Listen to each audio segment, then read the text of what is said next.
कहानी एक छोटे से गांव के एक लड़के की है जिसका नाम मोहन था।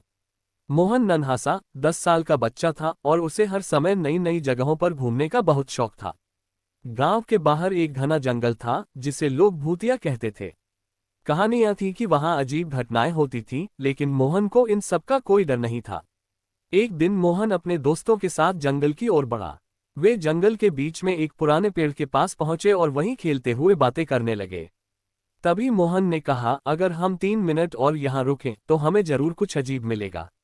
उसके दोस्तों ने डरते हुए उससे मना किया, लेकिन मोहन नहीं माना। वह पेड़ के पास खड़ा रहा और जैसे ही उसने घड़ी पर 3 मिनट का समय और बढ़ाया, अचानक हवा तेज हो गई। पेड़ के पत्ते हिलने लगे और एक अजीब सी आवाज सुनाई दी। मोहन ने डरते हुए चारों ओर देखा, लेकिन कुछ नहीं दिखा। फिर अचानक उसकी नजर पेड़ की जड़ों पर पड़ी, जहां एक पुराना खजाना पड़ा था। उसने खजाने को उठाया, लेकिन जैसे ही उसने उसे छुआ, पेड़ से एक डरावना चेहरा बाहर आया।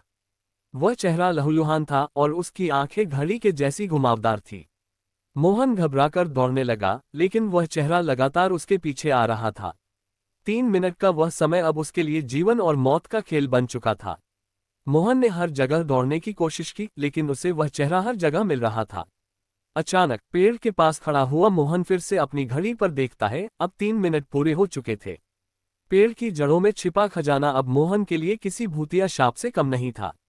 उसे उस दिन के बाद से कभी भी आराम से सोने की छूट नहीं मिली और वह अजीब सा चेहरा हमेशा उसके सपनों में आता रहा। वह दिन था जब मोहन को समझ में आ गया कि कभी भी अजनबी जगहों पर अधिक समय बिताना खतरनाक हो सकता है, और अब वह जंगल के पास भी नहीं जाता था। लेकिन उस 3 मिनट के खेल ने उसकी जिंदगी को हमेशा के लिए बदल दिया था।